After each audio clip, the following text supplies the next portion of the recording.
Well, this time you join us in Rye, East Sussex. We're just off of the coast. It's an absolutely spectacularly beautiful town, and we're going to have a good look around. There's a tower to go up, there's a castle to explore, and lots of beautiful old houses and timber frame buildings. So do come along.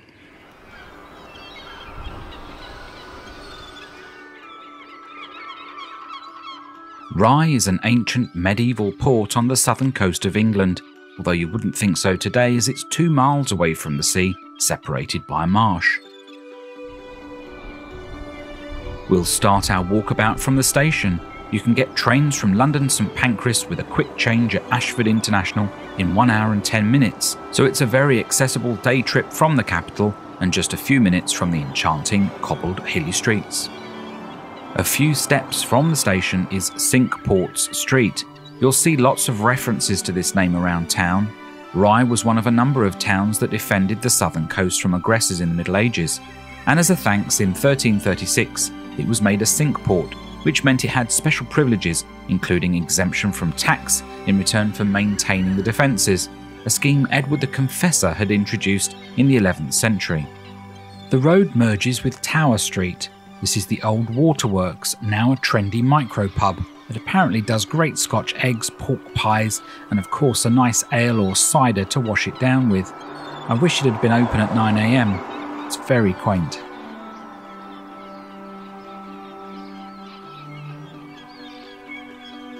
Moving up the street, we are heading for the Landgate. Edward III granted improved fortifications for Rye, and in 1329 Landgate was built, along with 3 other gates and improved city walls, some of which still survive. Of the 4 gates, this is the only one that remains. The additional defences didn't help much when the French attacked in 1377 and burnt the town to the ground. Only stone structures remained. There were several other attacks over the centuries, but not as bad.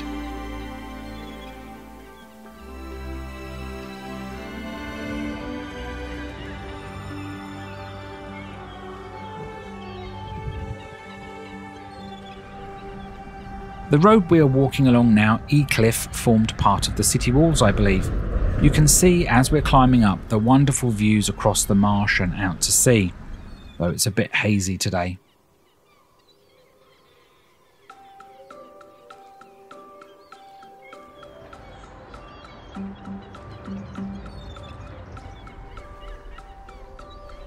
We've now joined the top of the High Street, where you'll find plenty of antique stores, art studios and places to spend some money on local craft items.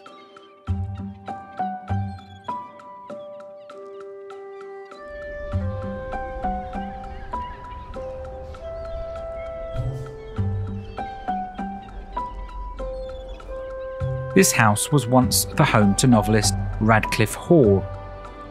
Rye was a mecca for artists, poets and writers, and we'll hear more about that later.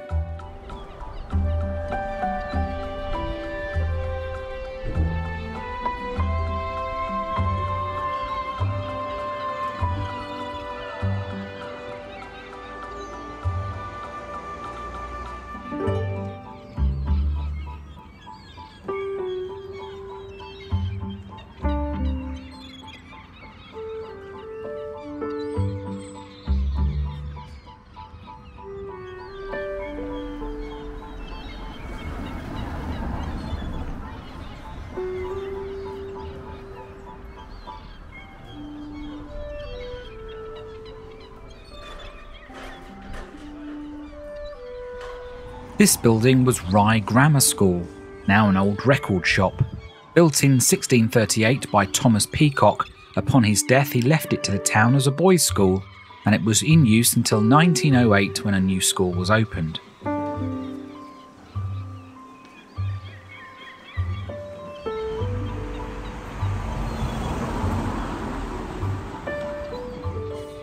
This is the site of a former NatWest bank with lovely, I presume, oak pillars either side of the entrance.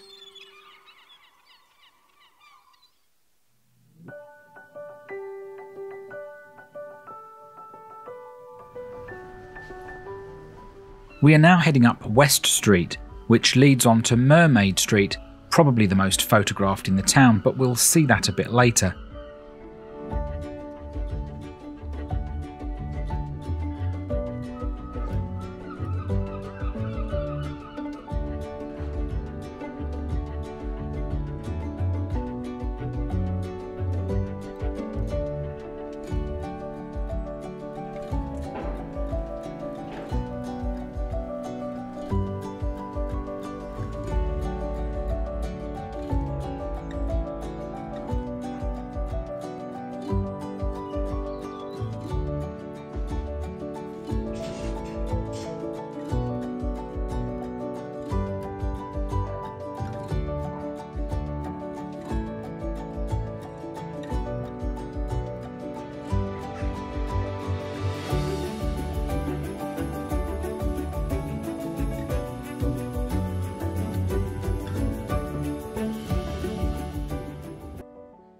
Continuing along West Street, in front of us at the highest point in Rye is the Church of St Mary.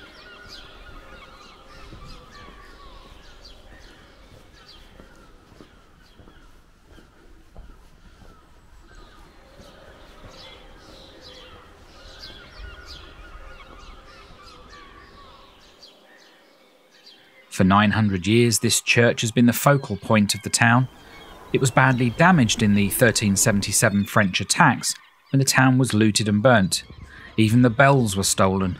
Interestingly, a year later, men from Rye sailed to Normandy, set fire to 2 towns and recovered the loot and the bells.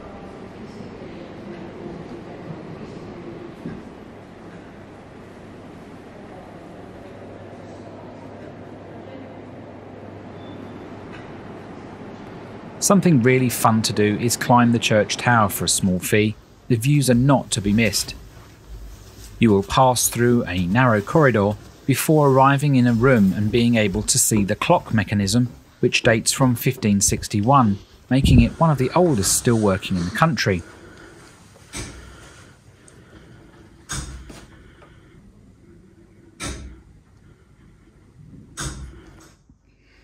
Now the fun starts, climbing ladders into the bell tower. Keep an eye on the time, as you don't want to be in here on the hour or the quarters. These are not the stolen bells, sadly. These ones were cast in 1775.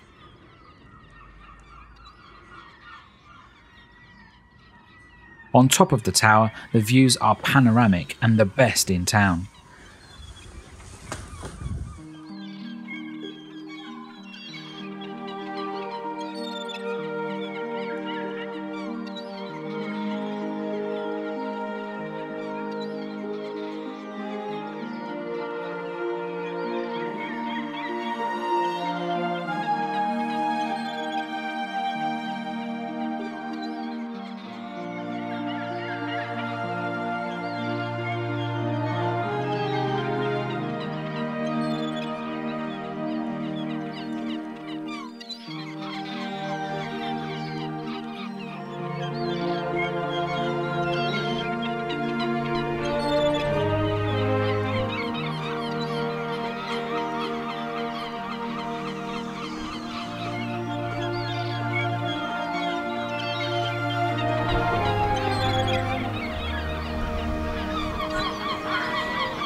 The church is open every day of the year for visitors, and it's well worth a visit to see these stunning views.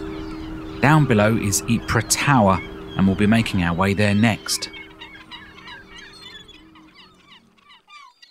Just outside the entrance to the church is the former home of John Fletcher. He followed William Shakespeare as house playwright for the King's Men, a very influential dramatist for his day. He worked with Shakespeare on 2 plays.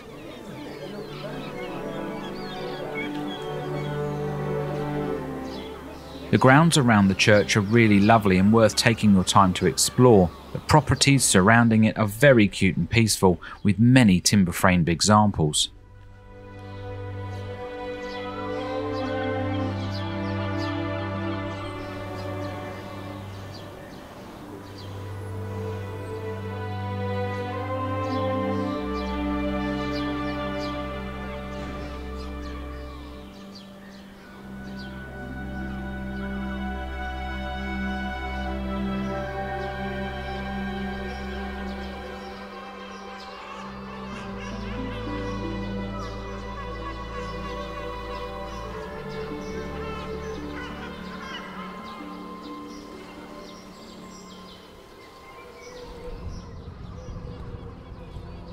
Henry III authorised the building of this tower in the 13th century. It was then called Baddings Tower. It survived the 1377 French attack. It was sold to Jean de Ypres, a cloth merchant, in 1430. He owned it for 22 years, but the name Ypres Tower stuck, although confusingly it's also known as Rye Castle. It has been used as a courthouse and prison in its time. For a fee, you can explore the 3 floors of this small but interesting relic. Read about the town's seafaring past, smuggling and its life as a jail. Step out onto the terrace and take in the views over the gun garden. One grisly story relates to a local butcher, John Breads. He was fined for cheating his customers by the Mayor James Lamb in 1738. 5 years later, still sore about the fine, Breads stabbed a man in the back of the churchyard, thinking it was Lamb. It wasn't. He'd just killed the deputy mayor, Alan Greeble. Leaving the knife at the scene, he was soon captured, tried and convicted of murder. In a twist, the judge was James Lamb, his intended victim, so hardly surprising he was convicted and sentenced to execution. Following which, his body was displayed for 20 years in a gibbet like this one, as a warning to other locals that crime does not pay.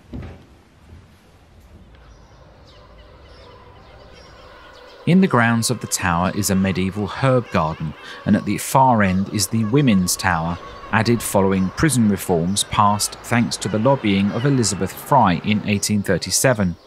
Women would have better basic facilities with a bed, a fireplace, and nevertheless life would still have been very hard.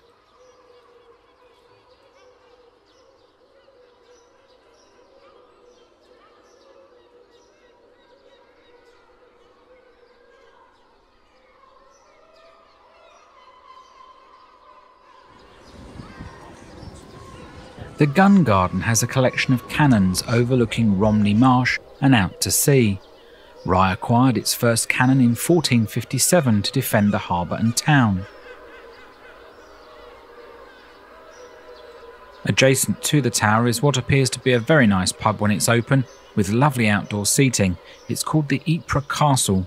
It could be a good out-of-the-way spot for some lunch and a drink. Let's walk up Church Square towards Market Street, as there's an interesting structure that stands on the corner of the church. The waterhouse dates back 500 years and was installed to modernise collecting water by hand. The dome tops a below-ground reservoir, and I wonder if later it was connected to the waterworks on Tower Street that we saw earlier.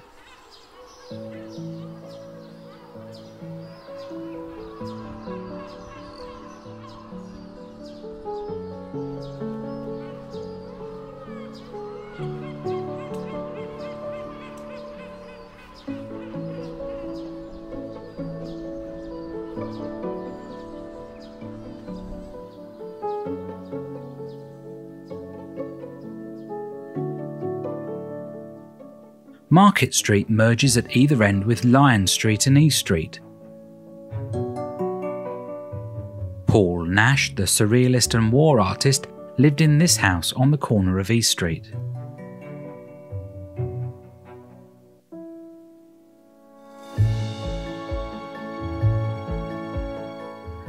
In Market Street is Rye Town Hall, an impressive Georgian building dating from 1742. It is here that you'll find the information centre, although we're showing you most of the highlights of this lovely town.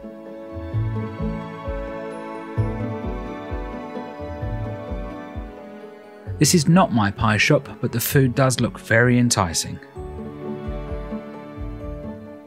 We are back in Church Square as we're going to walk down Watchbell Street, but first I wanted to show you St Anthony. This wonderful timber-framed medieval home, one of the best in town. Once the residence of a wealthy merchant, I just love the jetted frontage. It's clearly had some love and attention over the years.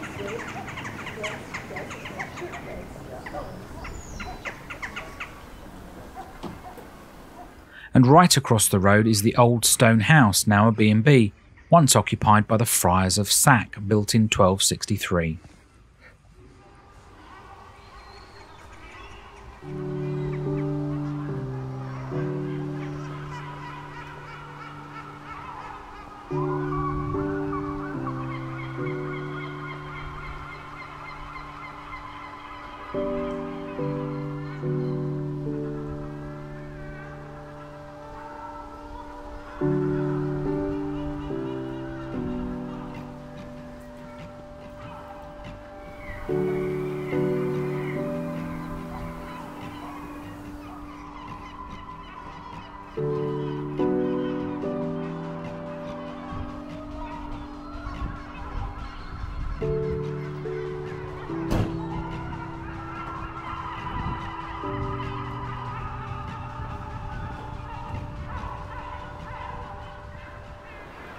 Watchbell Street turns into Traders Passage as we head for Mermaid Street. This could well have been one of the routes used by the notorious Hawkhurst gang smuggling contraband ashore into Rye and onward to London. So feared the gang would sit and drink with their weapons on the table at the Mermaid Inn and not a soul would approach them. We'll see the inn shortly as we start our walk up Mermaid Street.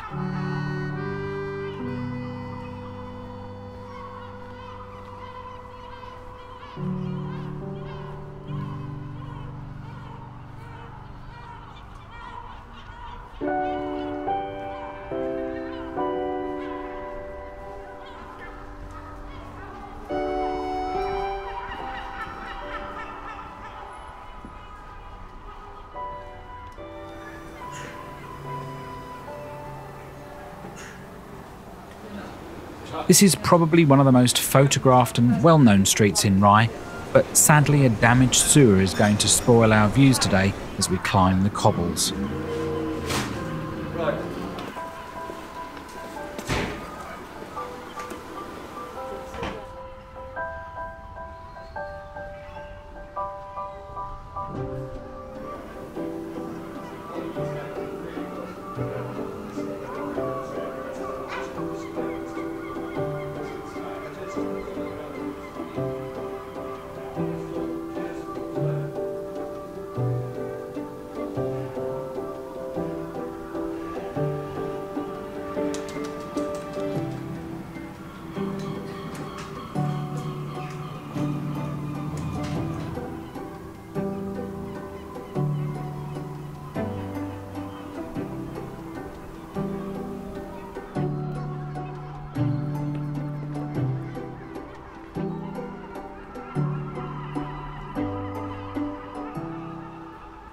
Everybody and their uncle seems to be doing repair work on the Mermaid Street today. Thankfully, the Mermaid Inn is not one of them. It is thought the inn dates back as far as 1156, but of course the French attack burnt it down in 1377, all but the cellars. Rebuilt in 1420, it was a notable alehouse during medieval times, brewing its own ale and charging a penny a night for lodgings. The Hawkhurst gang would swill their ale here and mull over their next smuggling escapade. A myriad of secret tunnels ran under the building, one to the Old Bell Inn on Mint Street, which we've yet to see. Many of the rooms are said to be haunted, with a number of guests rattled by strange goings-on over the years. Definitely the place to stay in town if you dare.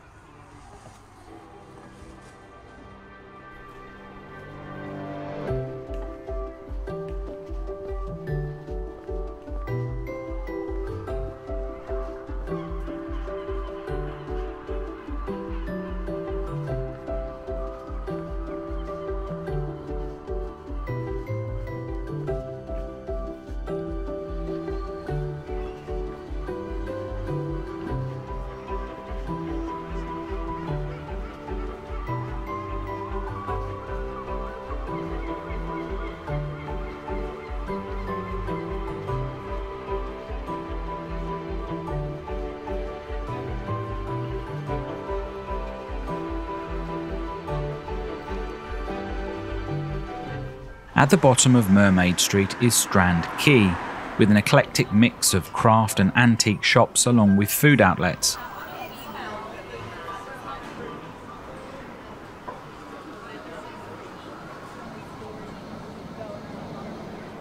Note the old Borough Arms dating from 1720, a real seafarer's pub, now a B&B. I wish I could tell you more about it, but I couldn't find anything. If you know more about its past, do let us know in the comments.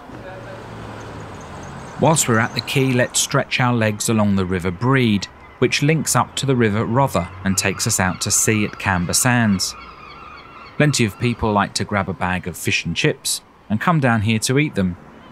It's very nice for a stroll, and it's where you'll find the Rye Heritage Centre, home of the famous Rye Town Model Sound and Light Show.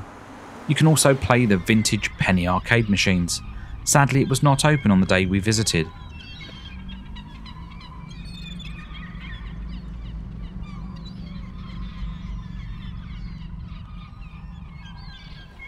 Back to the streets, and we're now walking along Mint Street, getting its name from when Rye minted its own money. A large amount of coins dating from 1116 were dug up near Paris a while back, either from trading with the French or maybe loot from the attacks.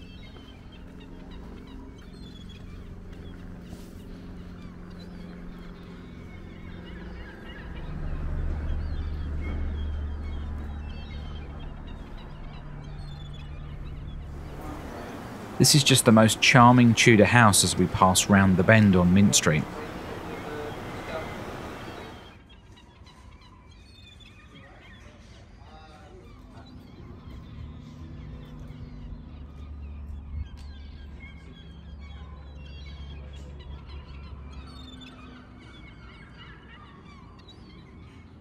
Don't miss this little alleyway like the Snickleways of York we filmed a while back, taking you from one street to the next with a couple of hidden shops and buildings.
The Old Bell, or Ye Olde Bell Inn, dates from 1390, getting its name from those stolen church bells we spoke about earlier.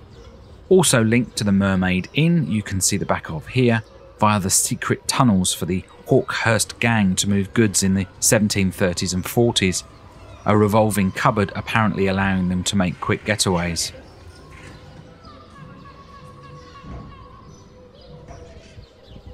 The Highland Yard opposite the pub has a very quaint tea room to explore.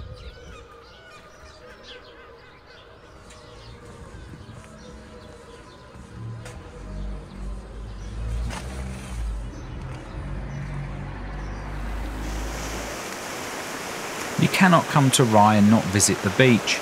2 miles away is Camber Sands. If you don't have a car, buses run regularly from the station to Pontins Holiday Park, and then it's a few minutes walk to the beach from there.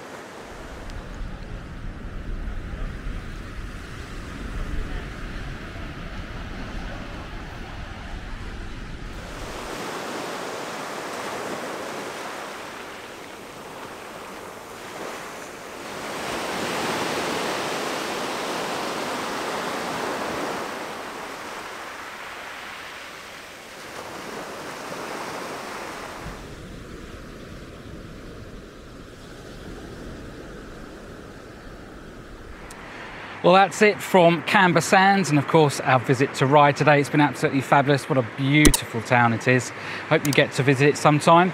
We've got more like this on the channel and we'd love you to join us by subscribing, giving us a like, maybe giving us a comment too. We'd like to hear from you. But until the next video, we'll see you again soon. Thank you.